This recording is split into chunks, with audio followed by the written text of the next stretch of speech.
vais vous parler de notre rapport à notre environnement.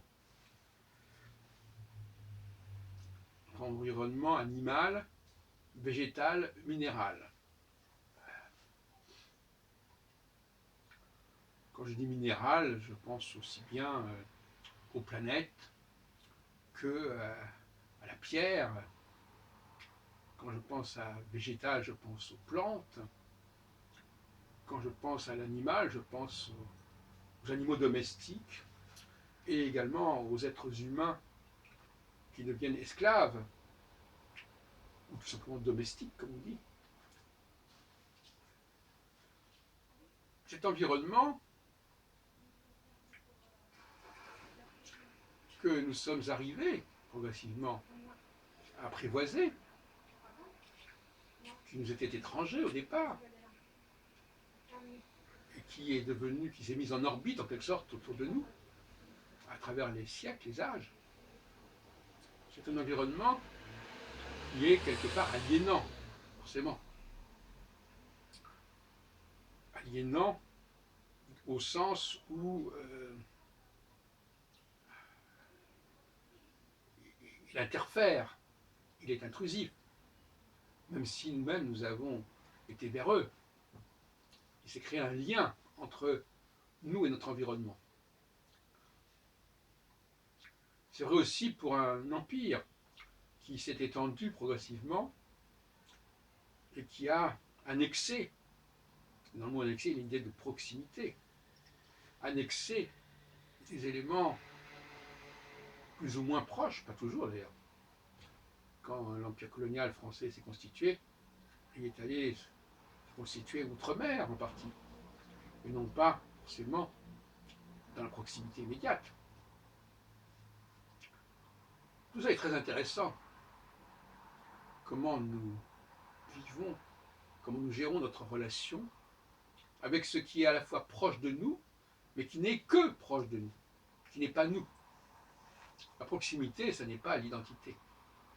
Même quand les vaches vivaient dans la même pièce que les paysans, on n'a jamais pensé que les vaches étaient des paysans, qu'ils avaient le même statut.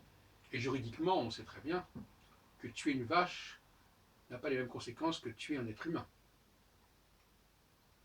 Encore que, il y a des cas intermédiaires, des zones grises. Et nous devons continuer à vivre ce genre d'expérience, d'annexion, en cultivant par exemple un jardin, en élevant éventuellement un animal. Tout ça, ça fait écho, ça fait résonance à un processus extrêmement ancien. Et puis il y a bien entendu le couple, qui est, là je sais que ça ne va pas plaire à tout le monde, mais enfin qui est l'archétype même de la domestication de l'autre. Le domestique, c'est quelqu'un c'est comme l'immigré, qui doit s'intégrer dans la maison, qui fait partie de la maison tout en étant plus ou moins extérieur. C'est le problème de la domesticité. C'est un très beau film qui a été tourné à ce sujet. The Servant, mais aussi d'autres films où on voit la cohabitation, la promiscuité entre les gens de l'office, les serviteurs, les bonnes, et puis les patrons. Et on joue actuellement à la Villette au cinéma en plein air un film avec Isabelle Huppert de Chabrol sur ces questions de rivalité et de tension entre les employés, les domestiques et les patrons. Ça s'appelle La Cérémonie.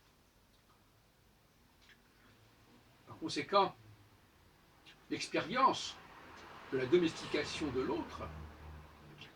l'autre animal, minéral, végétal, de son accueil dans notre monde, dans notre maison, que le mot maison renvoie à domus, domesticité. Et c'est aussi un mot très important en hébreu. La baït, c'est-à-dire tout ce qui, ce que j'ai appelé la maisonnée. N'est-ce pas? Tu ne convoiteras pas la maisonnée de ton prochain, et ça comporte la femme. De même que le respect du Shabbat aussi implique que toute la maisonnée se conforme au précepte. Et c'est ce travail. Et même si le mot femme ne figure pas dans la liste, il y est sous-entendu. Et donc c'est important dans la vie de quelqu'un à un certain moment de s'enrichir, de s'augmenter, mais aussi de s'aliéner par l'intégration, par l'acquisition, par la conquête, dans tous les sens du terme, de ce qui est autre, de ce qui est autre et qui va devenir nôtre, qui va être dans notre proximité. Et à un certain moment, qui ne le sera plus. Un domestique peut être renvoyé, une femme peut être répudiée, et je dirais même qu'un immigré aussi peut être renvoyé, d'une certaine manière. Par définition, ce qui est domestique, ce qui est accepté, ce qui est recueilli, reçu, peut aussi être rejeté. C'est pour cela, pourquoi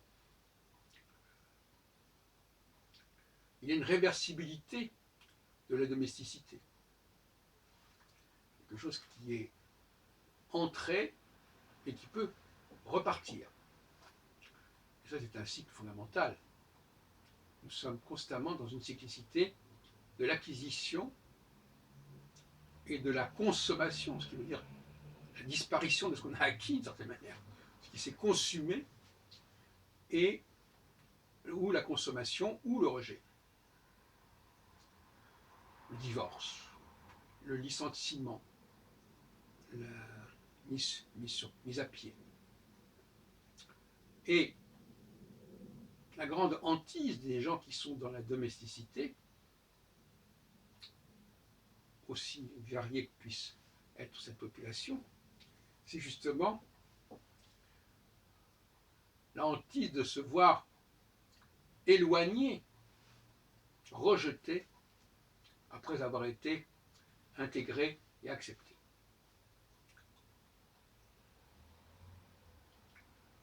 C'est ce qui se passe, ce qui s'est passé par exemple en 1989, en 2011, où quelque part